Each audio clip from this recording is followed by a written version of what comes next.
안녕하세요. 대금을 보다 쉽게 그리고 즐겁게 취미로 즐기실 수 있도록 도움을 드리고 있는 대금아 놀자입니다. 이번 시간에는 대금의 도장에 대해서 한번 이야기를 해보겠습니다. 우리가 사용하는 대금을 이렇게 보시면 안쪽에 치구 안쪽 그리고 내경 안쪽 그리고 끝부분 이렇게 다 빨간색 페인트로 도장이 되어 있는 것을 볼 수가 있습니다. 그러면 우리가 대금에 이렇게 도장을 하는 이유가 목적이 무엇일까요? 바로 이 대금을 보호하기 위해서 그렇습니다. 대금은 상당히 이제 고가의 악기죠. 그래서 관리가 중요한데 우리가 대금 연주를 하다 보면 자연스럽게 입에서 대금을 연주할 때 침이라든가 또 뜨거운 김에 의한 결로 그리고 세균 같은 것이 대금에 들어갈 수 있습니다. 그래서 이 대금을 보호할 수 있도록 안쪽에 이렇게 도장 처리를 해주는 것입니다.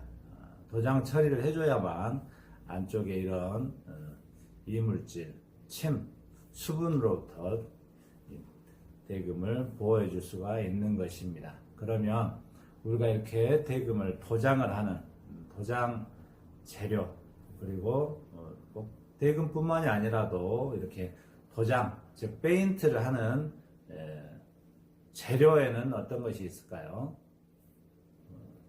도장 재료에는 첫 번째로 일단은 가장 쉽게 볼 수 있는 페인트가 있고요. 그 다음에 이제 또 오칠, 전통 방식의 도장 재료라고 할 수 있습니다. 오칠, 그리고 바니쉬, 또 어떤 제작자분들은 또 식물성 오일, 그리고 또 도장을 아예 하지 않는 경우도 있습니다.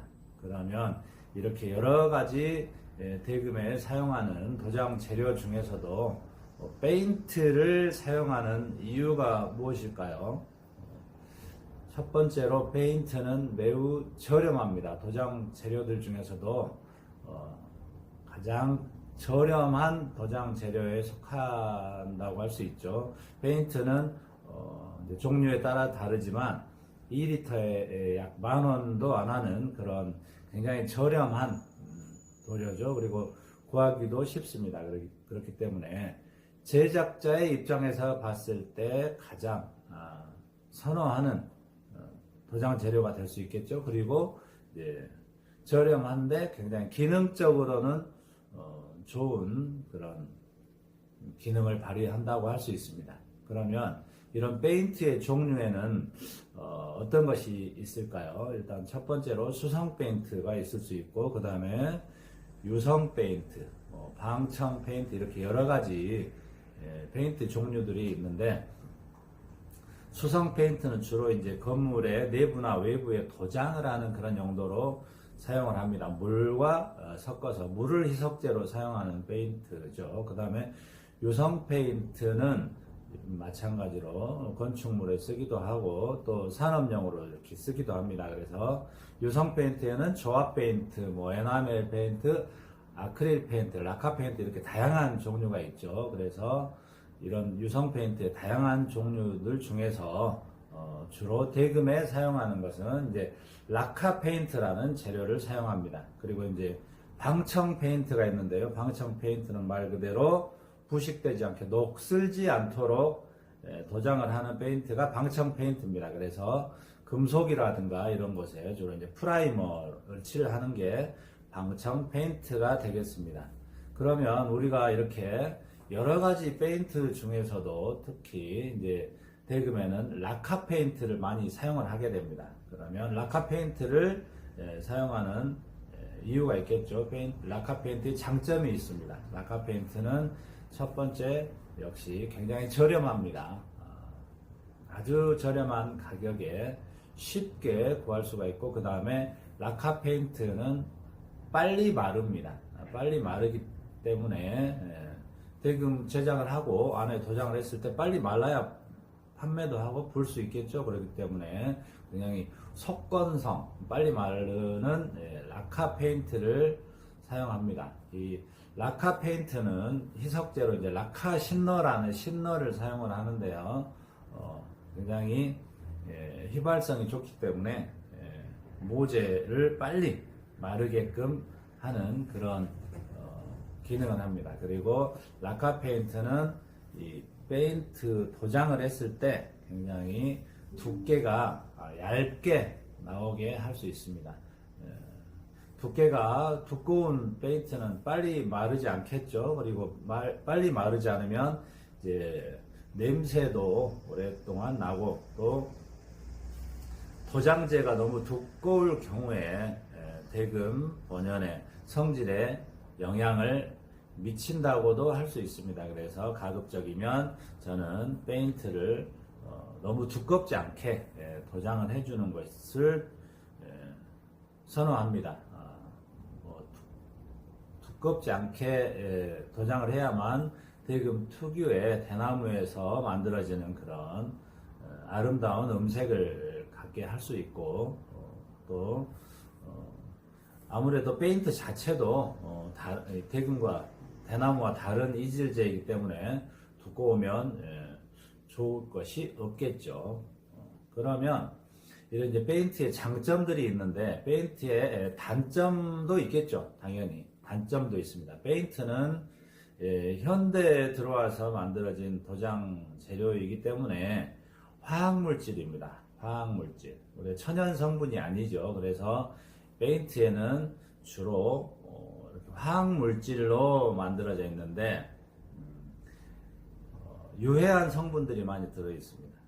주로 이제 중금속, 납이나 크롬이나 비소 같은 중금속들이 많이 함유되어 있습니다. 이것은 이제 이 페인트가 모재에 잘 부착되고 손상되지 않도록 도움을 주기 위해서 납이라든가 이런 중금속이 들어가는데, 당연히 인체에 좋을 일이 없겠죠.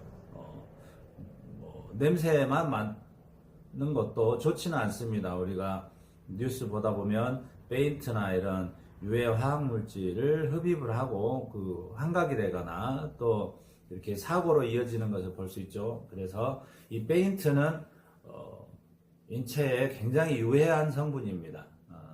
건축물이라든가 산업용이라든가 이런 데 쓰는 도료이기 때문에 당연히 사람이 코로 흡입을 한다거나 입술에 닿는 부위에 이렇게 페인트가 직접 닿는 것은 굉장히 좋지 않습니다. 해롭습니다. 우리가 대금 페인트가 덜 말랐을 때라든가 너무 두꺼운 도장 재료를 써서 페인트가 두껍게 발라져 있을 때 대금 연주를 이렇게 오래 하다 보면 입술에 굉장히 자극을 받아서 물집 같은 게 생기거나 또 굉장히 냄새를 오랫동안 맡아서 머리가 띵한 경우가 있습니다. 물론 저자극성 페인트나 냄새가 좀 많이 안 나는 그런 이제 고급 페인트도 있고, 저도 그런 도장 재료를 쓰고 있지만 그것도 역시나 화학 성분이기 때문에 인체에 좋지 않다라고 할 수 있습니다. 요즘에는 굉장히 이제 좋은 친환경 페인트도 있기는 합니다. 그러나 그거는 건축용으로 쓰는 페인트이고, 이렇게 대금에 쓰는 것은 라카 페인트다, 이렇게 알고 계시면 되겠습니다. 그러면 우리가 대금의 역사가 대략 1300년 가까이 되죠. 신라시대 때부터. 그러면 예전에 신라시대 때, 고려시대 때, 조선시대 때는 대금의 도장을 어떻게 했을까요? 그때는 페인트가 당연히 없었겠죠. 그때는 대금을 도장을 하지 않고 그대로 이렇게 쓰거나, 또 천연 도장 재료인 오칠을 하거나, 또 안쪽에 아무래도 수분하고 좀 이렇게 수분 같은 게 잘 침투가 안 되도록 뭐 기름칠, 식물성 기름칠을 했겠죠. 그런 처리들을 하고는 했을 것이다 라고 짐작을 해보고 있습니다. 지금처럼 페인트를 하는 게 아니라 예전에는 아마 그런 방식으로 대금을 도장을 하거나 또는 도장을 아예 하지 않았거나, 그래서 예전에는 대금 안쪽에 곰팡이도 많이 피고, 또 약간 대가 곰팡이가 펴서 조금 농익은 소리가 나게끔 그렇게 일부러 만들기도 했다라고 전해지고 있습니다. 그러면 이제 페인트를 대금에 이렇게 도장 재료로 사용하는데 또 이런 궁금증이 있으신 유저님들도 계시리라고 생각합니다. 페인트의 색상에는 굉장히 수많은 색상이 있는데 왜 이렇게 대금에는 빨간색 페인트를 사용을 할까, 이런 궁금증 가져보신 분들 계실 텐데 저도 처음에 그게 굉장히 궁금했습니다. 그래서 다른 이제 제작자분들이나 선배님들께 이유를 한번 여쭤봤는데 명확하게 설명해 주시는 분들이 없었습니다. 그래서 제가 이제 문헌이라든가 이런 논문 같은 걸 찾아보니까 이렇게 이제 여러 가지 색상 중에서도 빨간색을 쓰는 이유는 우리 대금이 지금은 이제 전통 악기로 이렇게 사랑을 받고 있고 많이 알려져 있지만, 처음에는 신라 시대 때 대금을 만파식적이라 그래서 그냥 그 신라의 보물이었습니다. 보물. 그래서 이 대금이 악기 그 이상의 이제 어떤 백성들의 질병도 물리치고 또 뭐 심지어는 뭐 파도도 잠재우고 적을 물리치고 뭐 그런 기능까지 했다라고 역사에 전해지고 있습니다. 그래서 대금은 악기뿐만 아니라 그 이상 주술적인 의미도 있습니다. 그래서 우리가 예로부터 붉은색은 액을 물리친다라고 알고 있죠. 그래서 이제 이렇게 뭐 팥을 뿌린다든가 동지죽을 먹는다든가 이렇게 팥으로 만든 그렇게 빨간색은 액을 물리치는 그런 역할을 했었고, 또 이제 현대에 와서는 이렇게 빨간색을 칠하는데 빨간색은 굉장히 상품의 상품성, 구매욕을 불러일으키는 그런 색깔이라고 합니다. 산업 디자인적인 차원에서 빨간색은 약간 사람을 시각적으로 흥분시키는 효과도 있고, 음식도 빨간색을 보면 굉장히 맛있게 보이죠. 그래서 약간 상품성을 높여줄 수 있는 그런 색깔이 빨간색이다, 이렇게 추론이 됩니다. 물론 대금에 빨간색이 아니라 뭐 검정색이라든가 회색이라든가 보라색 뭐 이런 색깔을 칠해 놓은 대금도 본 적이 있습니다. 뭐 그렇다고 해서 색깔이 다르면 대금의 어떤 성질이 달라지느냐, 아마 그것은 그렇지 않다라고 봅니다. 방금 말씀드린 주술적인 그런 의미, 그 다음에 대금의 상품성을 높이기 위한 그런 의미에서 약간 빨간색을 즐겨서 쓰다 보니까 쭉 지금까지 그렇게 통상 습관적으로 빨간색 도장 재료를 쓰는 게 아닐까, 이렇게 생각이 됩니다. 그러면 이렇게 이제 대금이나 중금, 소금처럼 이렇게 횡적에는 주로 이제 빨간색 페인트를 칠하는데 종적이 있습니다. 세로로 부는 이런 퉁소나 단소 같은 이런 악기에는 물론 빨간색 페인트를 칠하는 제작자분들도 있습니다. 근데 저 같은 경우에는 이렇게 보시면 색깔이 없는 것처럼 보이지만 투명한 색으로 도장 처리가 되어 있습니다. 저는 이제 식물성 바니쉬를 사용하는데요. 독일 듀파사에서 나온 식물성 바니쉬를 사용을 합니다. 식물성 바니쉬는 무색이고 이렇게 또 냄새도 없습니다. 무치, 그 다음에 무독성입니다. 독일의 친환경 기준, 유럽 친환경 기준을 통과한 그런 도료이기 때문에 굉장히 인체에 전혀 해가 없고, 또 아이들의 그런 목재 장난감에 도장을 하는 그런 재료이기 때문에 심지어 먹어도 특별히 해가 없다라고 설명서에 나와 있습니다. 그래서 이렇게 투명한 색으로 퉁소 같은 종류에는 도장을 하고 있습니다. 왜 그러냐면 대금은 이 빨간색 페인트의 입술이 직접 닿지는 않습니다. 내경 부분에. 도장을 하고 주로 이렇게 칼로 깎아지거나 가공된 면에만 도장을 합니다. 그러나 퉁소 같은 경우는 이렇게 대금의 입술에 닿는 부분이 가공이 된 면이기 때문에 이 부분에다가 도장을 하게 되면 도장재가 쉽게 훼손이 되기도 할 뿐더러 직접 이렇게 입술에 닿습니다. 입술에 닿는 부분이기 때문에 페인트를 자꾸 입술에 이렇게 닿고 하다 보면 입술에 물집이 생긴다든가 굉장히 중금속을 가까이서 냄새를 맡고 또 코로 흡입할 수 있는 그런 안 좋은 결과가 생기기 때문에 이렇게 종족에는